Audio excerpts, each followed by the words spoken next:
வணக்கம் நண்பர்களே.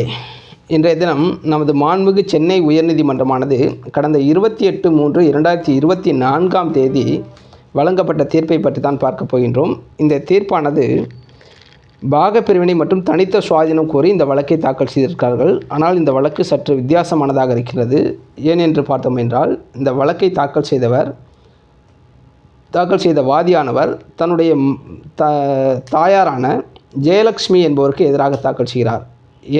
எதன் அடிப்படையில் தாக்கல் செய்கிறார் என்று பார்த்தீர்கள் என்றால், வழக்கு சொத்துக்களானது என்னுடைய தாயாரான ஜெயலக்ஷ்மி என்பவரின் பெயரில் கிரயப்பத்திரங்கள் ஏற்பட்டு இருந்தாலும் வழக்கு சொத்துக்களை என்னுடைய தாயார் நேரடியாக எந்தவிதமான நிதி ஆதாரங்களையும் பயன்படுத்தி வாங்கப்படவில்லை என்றும், இந்த வழக்கு சொத்துக்கள் என்னுடைய தந்தையான இறந்து போன மாசிலாமணி என்பவரால் தான் வாங்கப்பட்டது என்றும், என்னுடைய தந்தையானவர் வழக்கு சொத்துக்களை வாங்கப்படும் பொழுது என்னுடைய தந்தை இந்திய இராணுவத்தில் பணியாற்றினார் என்றும், அதன் பின்பு அங்கிருந்து விருப்ப ஓய்வு பெற்று சென்னை ஏர்போர்ட்டில் பணியாற்றினார் என்றும், என்னுடைய தந்தையின் இந்திய இராணுவத்தில் இருந்து பணியாற்றிய வருமானத்தில் இருந்தும், அதன் பின்பு சென்னை ஏர்போர்ட்டில் பணியாற்றிய வருமானத்தில் இருந்து தான் இந்த வழக்கு சொத்துக்கள் வாங்கப்பட்டது என்றும், இந்த வழக்கு சொத்துக்களை என்னுடைய தாயாரின் பெயரில் வாங்கியிருந்தாலும் இந்த வழக்கு சொத்துக்கள் அவருக்கு எந்தவிதமான தனித்த உரிமையோ சுவாதீனமோ உரிமை மூலமோ அவருக்கு கிடையாது.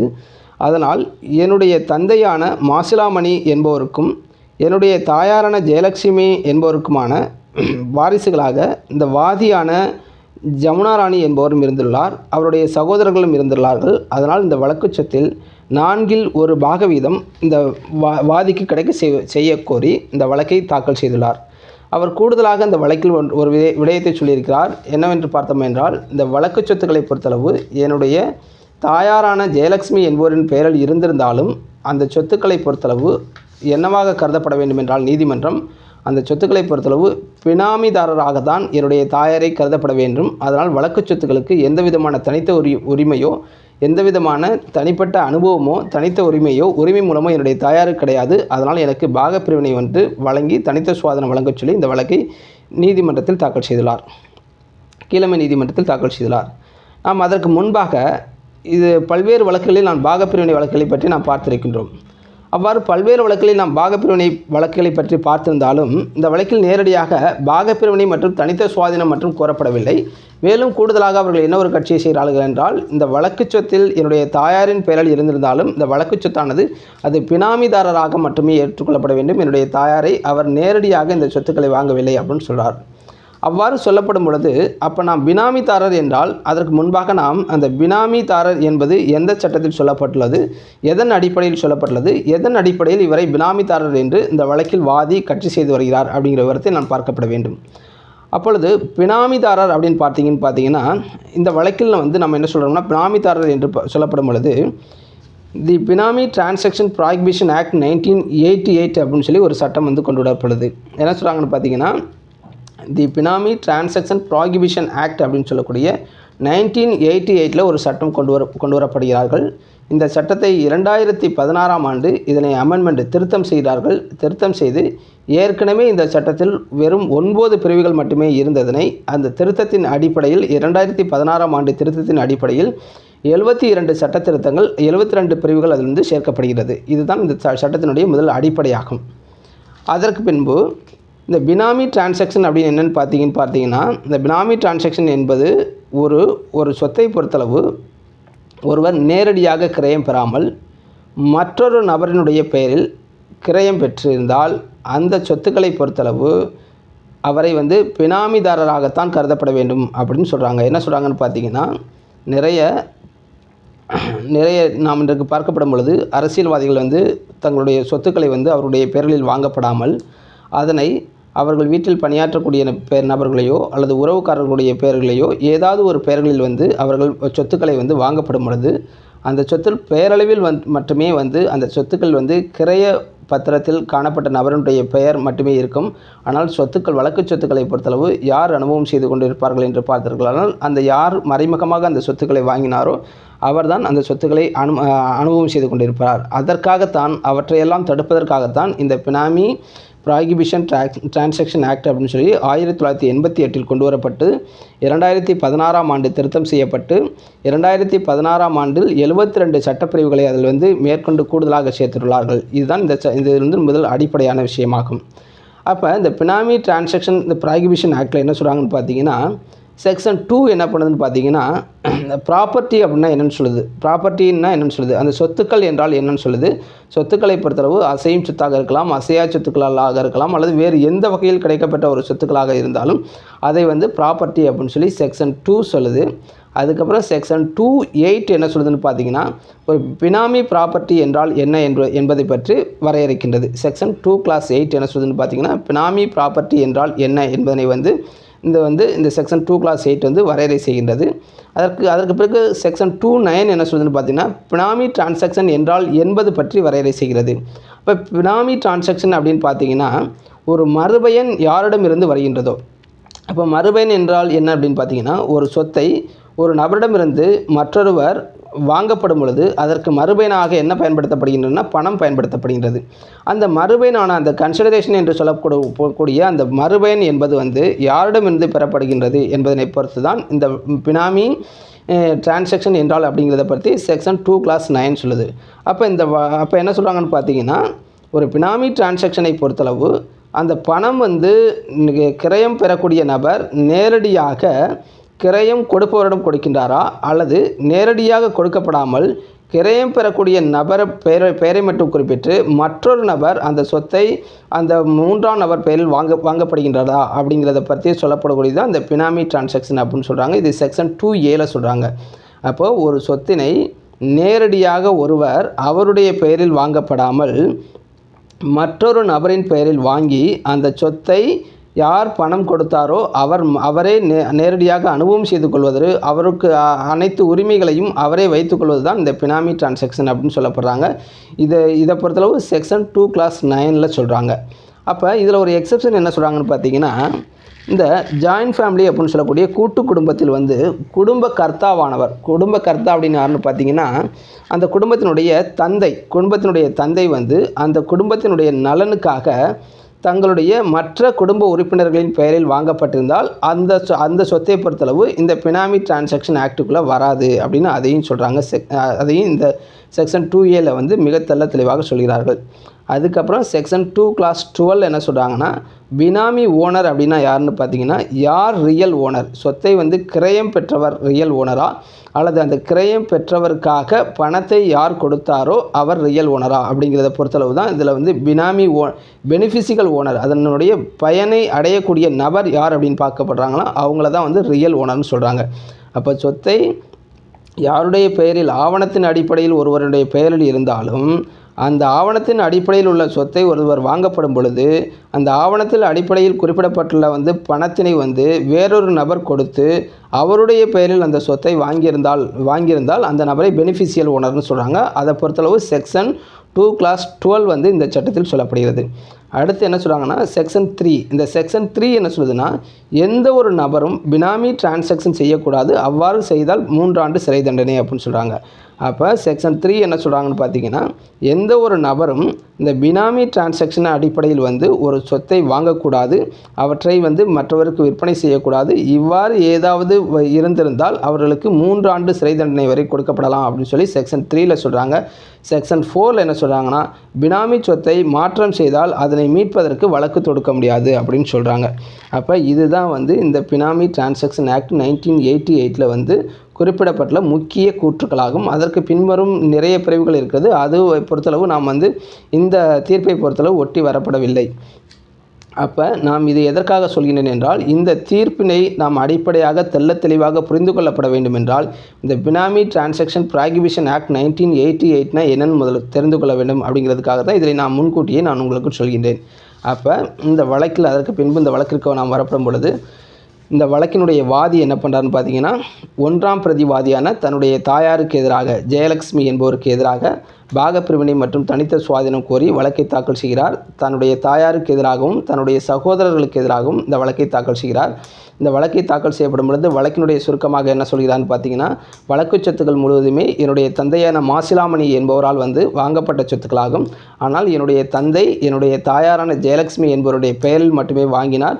அதற்கான முழுவதுமாக பணம் முழுவதையுமே வந்து என்னுடைய தந்தை இந்திய இராணுவத்தில் பணியாற்றியதன் அடிப்படையிலும், அதன் பின்பு விருப்ப ஓய்வு பெற்று சென்னை ஏர்போர்ட்டில் நிறுவனத்தில் பணியாற்றிய அடிப்படையில் கிடைக்கப்பட்ட வருமானத்தை கொண்டுதான் என்னுடைய தாயாரின் பெயரில் வந்து இந்த சொத்துக்களை வந்து 1975ஆம் ஆண்டு வாங்கினார். அதனால் இந்த சொத்துக்களில் வந்து நேரடியாக என்னுடைய தாயாருக்கு எந்த விதமான உரிமை மூலமும் கிடையாது. அவ்வாறு உரிமை மூலங்கள் அவரை வந்து தனிப்பட்ட முறையில் என்னுடைய தாயாருக்கோ சகோதரர்களுக்கு கிடையாது. அதனால் இந்த வழக்கினை பொறுத்தளவு 4ல் 1 பாகம் எனக்கு தனித்த சுவாதீனமும் மற்றும் பாகப்பிரிவினை கோரி இந்த வழக்கை தாக்கல் செய்திருக்கிறார்.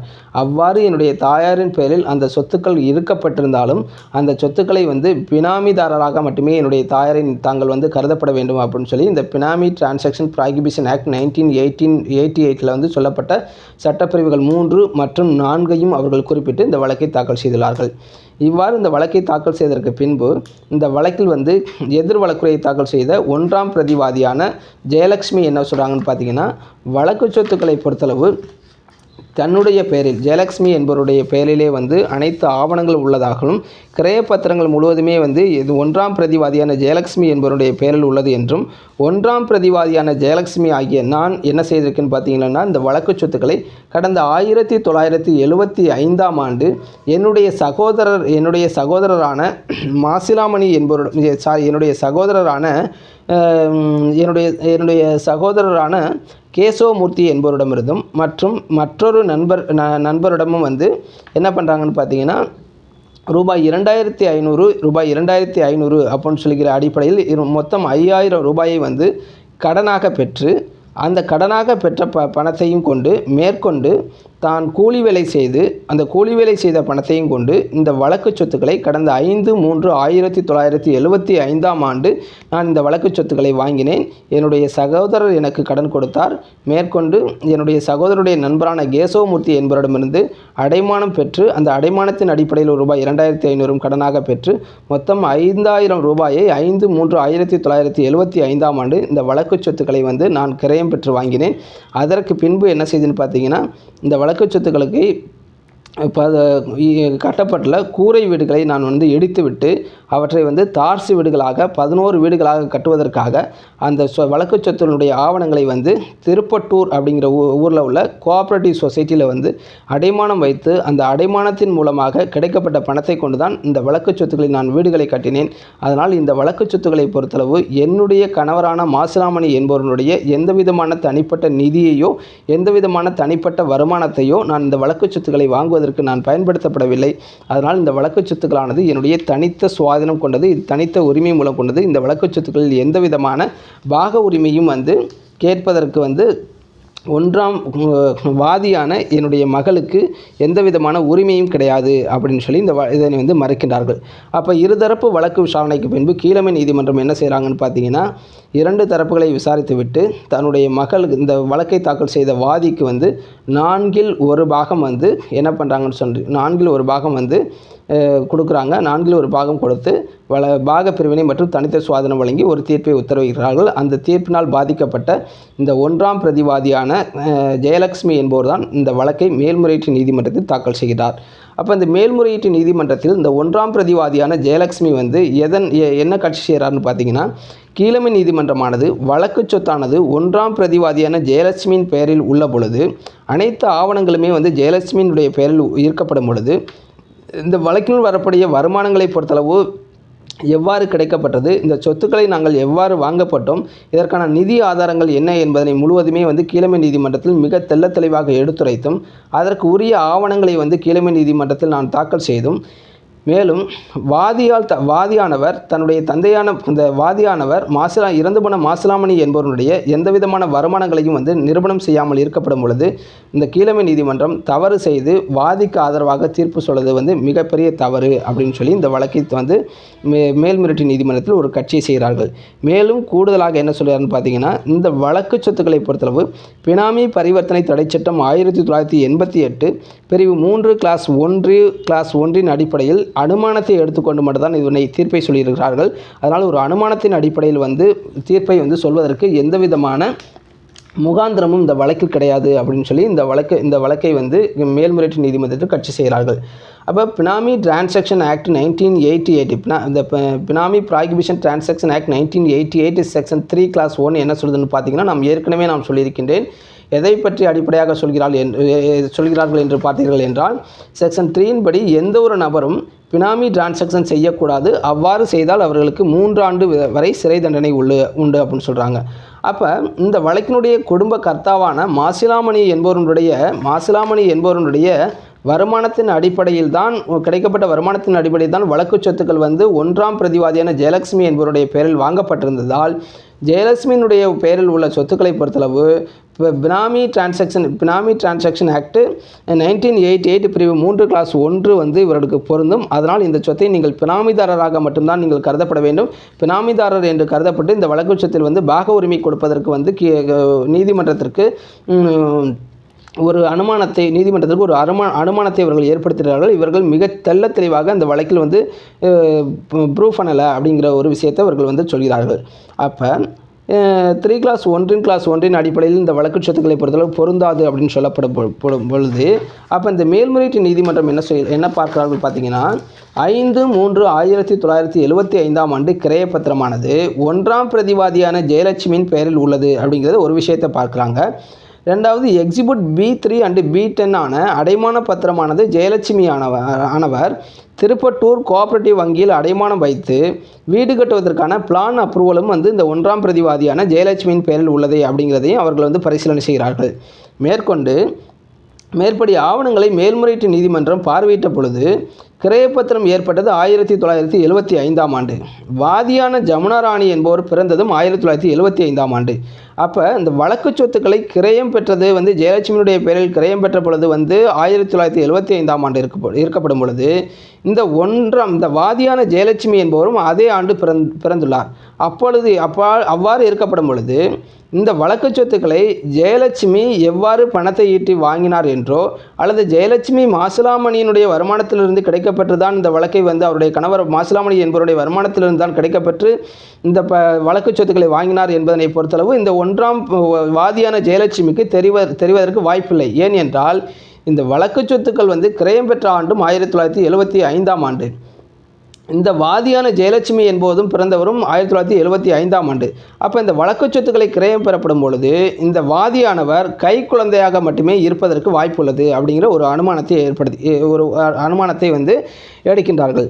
மேற்கொண்டு இந்த வழக்கில் இந்த மேல்முறையீட்டு எதிர்மனுதாரர் தரப்பு எந்த வழக்கை கொண்டு சொல்கிறார்கள் பார்த்தீர்கள் என்றால், Balamurugan versus the Selvaraj and others அப்படிங்கிற வழக்கில் reported in 2014 class 2 MWN civil 738 என்ற வழக்கில் ஒரு சொத்தை வாங்கும் அளவிற்கு போதிய நிதி ஆதாரம் இல்லாமல் அவருடைய பெயரில் அந்த ஆவணம் இருந்தால், அந்த சொத்தில் ஆவணத்தின் பெயரில் கொண்ட நபரே தான் உண்மையான உரிமையாளர் ஆக முடியாது, அவரை அந்த சொத்திற்கான பினாமிதாரராக மட்டுமே எடுத்துக்கொள்ளலாம் அப்படின்னு சொல்லி இந்த மேற்படி Balamurugan versus T Selvaraj and others அப்படிங்கிற வழக்கில் சொல்லப்பட்டுள்ளதை வந்து அவர்கள் வந்து தன்னுடைய தரப்பு நியாயத்திற்காக இந்த வழக்கை மேற்கோள் காட்டுகிறார்கள்.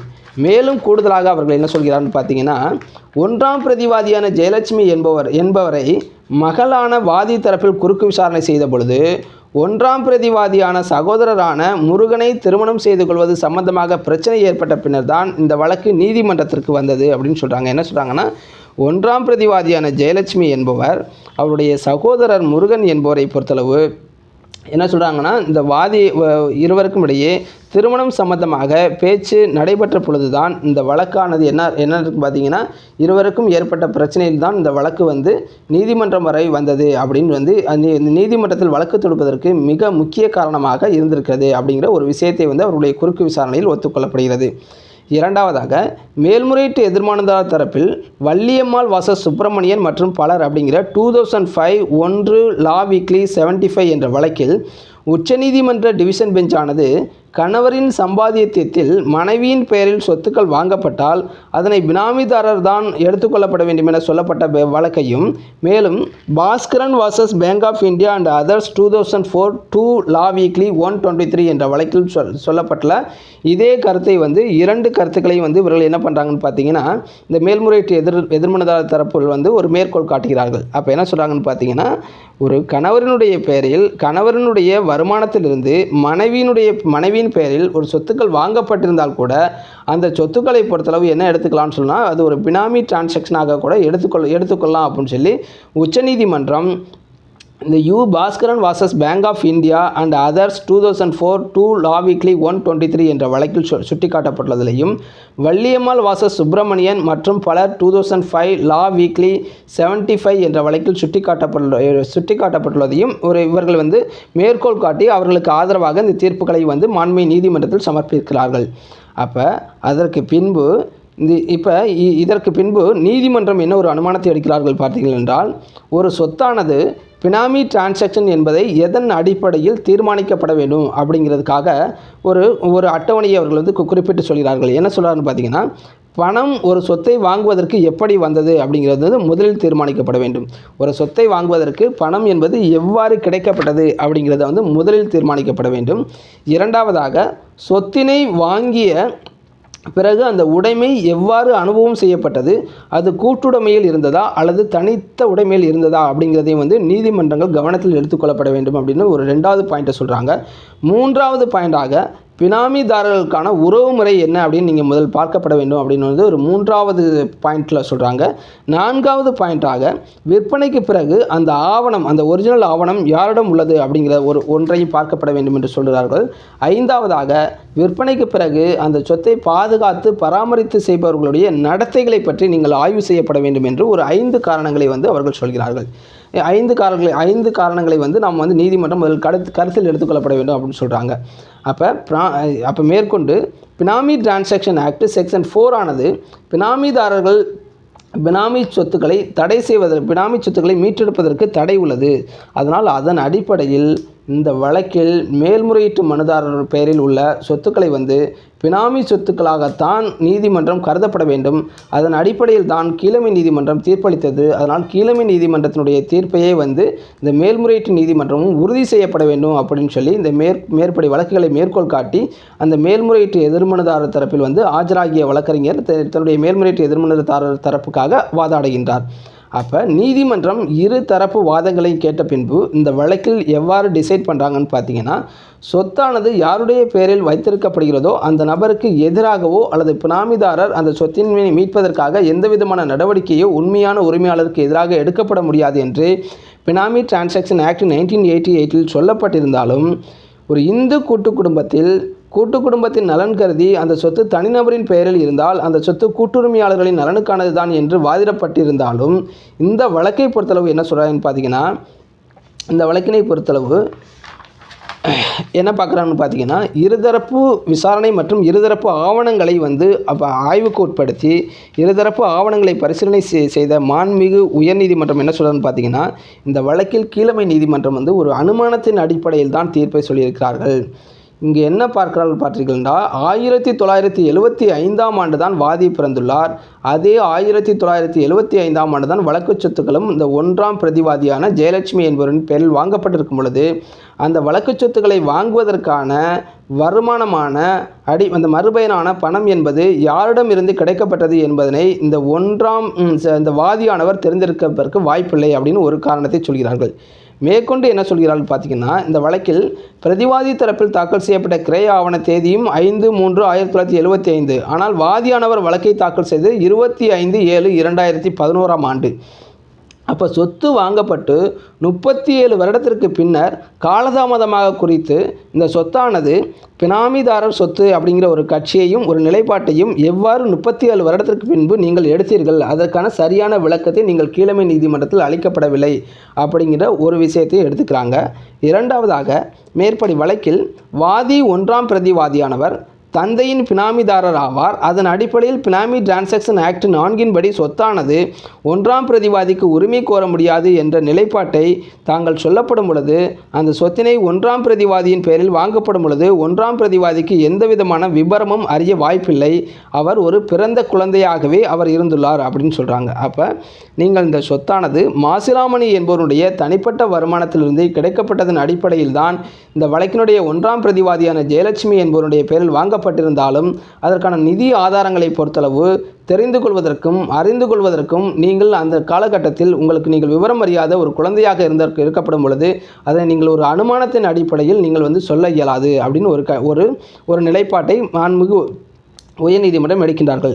மேலும் கூடுதலாக 1ஆம் பிரதிவாதி வழக்கு சொத்தில் வீடு கட்டுவதற்காக கேசவமூர்த்தி என்பவரிடமிருந்து அடைமானம் வைத்த அடைமான பத்திரத்தையும், மேலும் திருப்பட்டூர் கோஆபரேட்டிவ் வங்கியில் அடைமானம் வைத்து கடன் பெற்றதற்கான அடைமான கடன் பத்திரத்தையும் ஒரு ஆவணமாக தாக்கல் செய்துள்ளார். ஆனால் இந்த வழக்கினுடைய வாதியானவர், இந்த மேல்முறையீட்டு எதிர்மனுதாரரான அந்த மகள் தன்னுடைய தந்தைக்கு வருமானம் இருந்தது அப்படின்னு சொல்லதை அவர்கள் என்ன பண்ணுறாங்கன்னா, எந்த விதமான ஆவணத்தின் மூலமாக அவர் நிரூபிக்கப்படவில்லை என்றும், இந்த சொத்து தந்தையினுடைய வருமானத்திலிருந்து தான் வாங்கப்பட்டது என்பதனை நிரூபிப்பதற்கு போதிய ஆதாரங்களை நீதிமன்றத்தில் அவர் தாக்கல் செய்யவில்லை அப்படிங்கிற ஒரு விஷயத்தையும் இந்த மாண்புமிகு உயர்நீதிமன்றம் முடிவு செய்கிறார்கள். மேலும் இந்த வழக்கு சொத்தினை பொறுத்தளவு வாங்குவதற்கும் அவற்றில் வீடுகளை கட்டுவதற்கும் பல்வேறு வகையில் இந்த 1ஆம் பிரதிவாதியான ஜெயலட்சுமி என்பவர் பல்வேறு வகையில் நிதி திரட்டியுள்ளார்.